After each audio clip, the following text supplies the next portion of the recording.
இவர் தான் தேர்ந்தெடுக்கப்பட்ட முதலமைச்சராம்.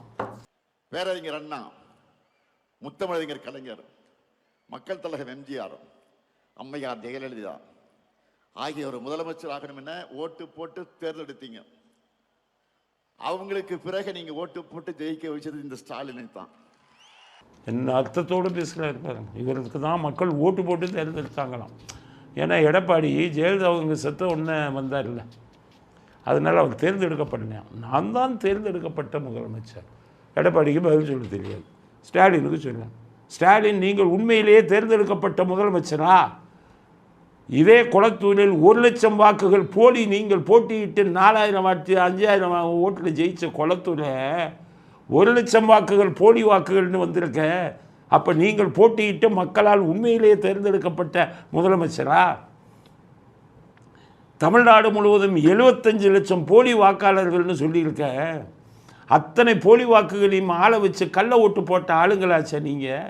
அப்போ நீங்கள் உண்மையிலேயே தமிழ்நாடு மக்களால் தேர்ந்தெடுக்கப்பட்ட முதல்வரா? மனசாட்சியை கையில் வச்சு சொல்லுங்கள். அதனால் எதை வேண்டுமானாலும் பேசலாம் என்று பேசாதீர்கள், மனசாட்சியுடன் பேசுங்க. அடுத்து, அதிமுக தொண்டர்களை பார்த்து நான் பரிதாபப்படுகிறேன்.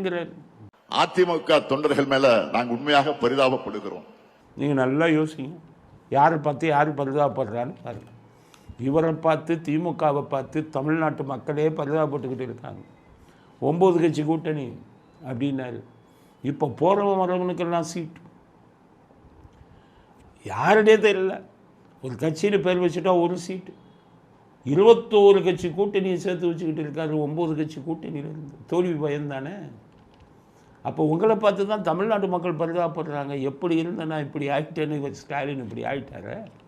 9 கட்சி கூட்டணி வச்சுட்டு இன்றைக்கி 21 கட்சி கூட்டணி வச்சுட்டு யாருன்னே தெரியாதவனுக்கெல்லாம் ஒரு சீட்டுன்னு கொடுத்து பரிதாபமாக இருக்காரு. அப்போ பரிதாபத்தைப்படக்கூடியது அதிமுக தொண்டர்களா இல்லை நீங்களா?